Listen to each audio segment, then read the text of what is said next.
안녕하세요. 2월 3일 월요일입니다. 오늘은 고린도전서 14장 15절입니다. 그러면 어떻게 할꼬?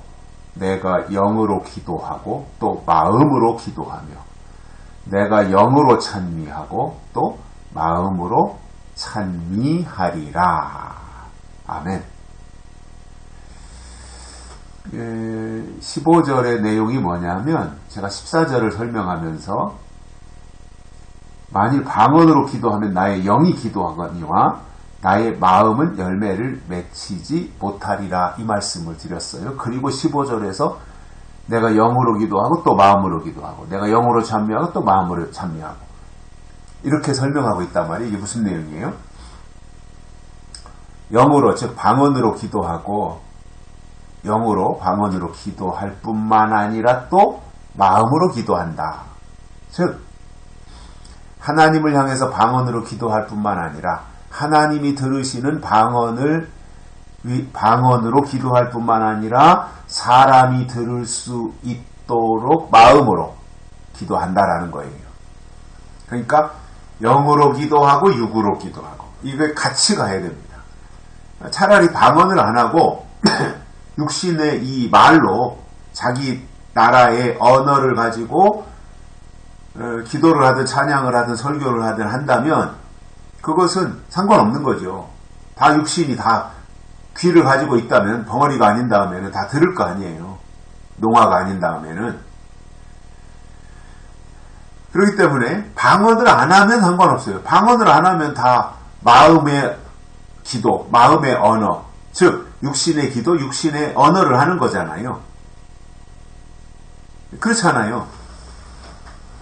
바울이 지금 방언을 영으로 기도하고 또 마음은 그러나 방언만 할 경우에는 마음에는 열매가 없다 그랬으니까 여기서 마음으로 표현한 이것이 육신에 대한 얘기잖아요. 그러니까 영으로 기도할 뿐만 아니라 육으로도 해야 된다 이 말입니다. 그러니까 이 대상이 누구예요? 지금 고린도 교회 성도들인데 고린도 교회 성도들 중에서도 누구에게 지금 하는 말이냐면은 방언하는 사람들에게 하는 말이에요. 그러니까 바울이 볼 때 방언, 하나님이신 방언하는 거 좋아요. 방언할 수 있단 말이에요. 그러나 어제도 말씀드린 것처럼 토요일 날도 말씀드린 것처럼 방언을 말하는 자는 통역하기를 기도할지니라.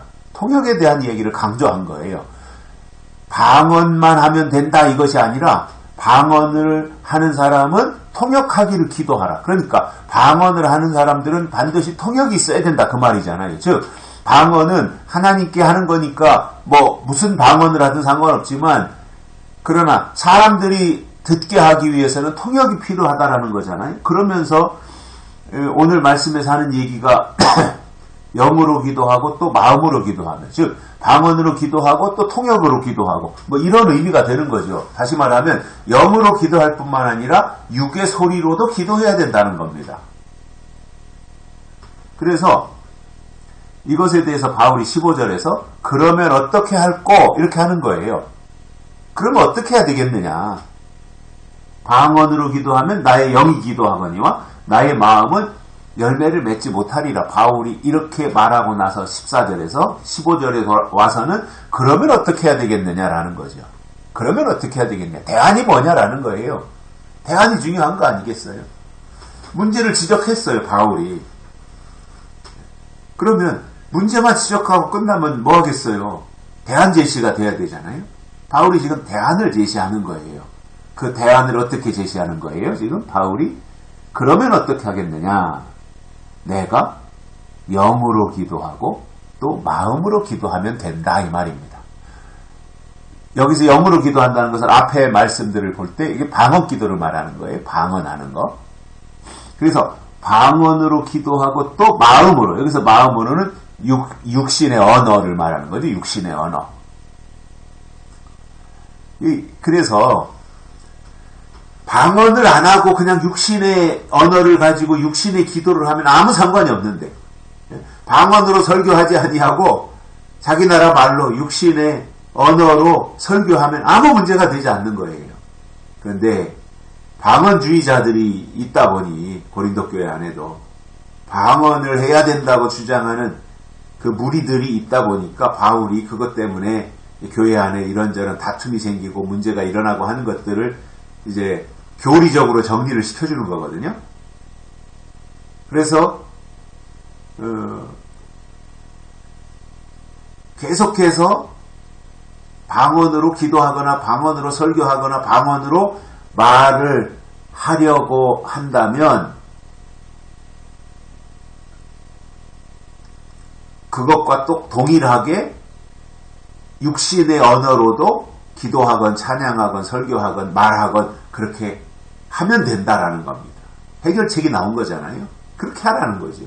뿐만 아니라 내가 영으로 찬미하고, 즉 방언을 섞어가지고 영으로 찬미하고 또 마음으로 찬미하리라. 그러니까 영으로 할 뿐만 아니라 육으로 한다. 그러니까 하나님도 좋게 하고 사람도 유익하게 하고, 이 말이 되는 거잖아요, 바울이.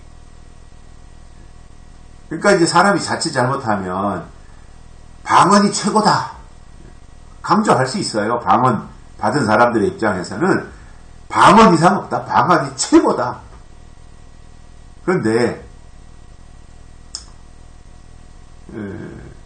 바울은 그런 사람들이 고린도 교회 안에 있다 보니, 그래 방언이 최고인 거 인정하고 그것은 하나님과 교통하는 것이고 하나님과 대화하는 거니까 필요하다. 그러나 방언을 하려거든 통역을 하려고 통역도 같이 해야 되고, 그리고 영으로 기도할 뿐만 아니라 마음으로, 즉 육으로도 기도하면 되고, 찬양을 하더라도 영으로 찬양할 뿐만 아니라 방언으로 찬양할 뿐만 아니라 똑같이 중요하게 마음으로, 즉 육신의 언어로 찬양해야 된다라는 거예요. 바울은 굉장히 지금 영적인 것과 육적인 것에 대해서 잘 조화를 이루게 하고 균형을 잡게 해주는 이 멋진 모습을 보여줍니다. 한쪽으로 치우치면 그건 문제가 되잖아요. 한쪽으로만 치우친다면. 그런데 방언으로 치우칠 경우에 고린도 교회에 이제 심각한 문제가 생길 그 소지가 있는 것을 바울이 파악하고 그 대안으로 제시한 게 뭐예요? 통역이라는 거예요. 통역. 방언이 하나님께 하는 거라면 통역은 사람에게 듣게 하는 거니까. 그래서 하나님을 들으시게 방언할 뿐만 아니라 사람이 듣게 통역하는 것. 이 두 가지가 같이 겸비되어서 간다면 문제가 없게 되는 거잖아요. 이 두 가지가 겸비되면 고린도 교회 안에 무슨 문제가 생기겠어요? 방언이 최고다. 방언만 하면 된다. 방언 못하면 그건 믿음도 아니다. 이렇게 강조한다면 방언 못하는 사람들이 상처받고 시험에 들 수밖에 없는 거예요. 바울이 그거에 대해 균형을 이루는 거잖아요. 뭐 한때 이제 그 우리가 계시록을 하면서 그 어떤 사람들이 인치는 거, 입 맞는 거, 이거에 대해서 굉장히 비중을 뒀던 적이 있잖아요. 날짜까지 정해가지고 언제부터 언제까지 인친다 그러니까 사람들이 환장해가지고 그쪽으로 다 치우쳐버리고, 하여튼 정신을 못 차려. 이게 이성을 가지고 생각하고 신앙생활을 해야 되는데, 그 순간 언제부터 언제까지 인친다고 아무개가 말하니까 다 정신을 잃어버리는 거예요. 자, 저는 인이라고 하는 것도 그렇게 봅니다. 자, 하나님이 인을 치세요. 하나님이 우리에게. 때가 되면 인을 치시는 건 맞아요. 그 인을 부정하는 게 아니에요. 그러면 하나님과 우리 사이에서 하나님이 인을 치시면 내 입장에서는 하나님 입장에서는 인을 치시는 거고 내 입장에서는 인을 맞는 거잖아요. 그러면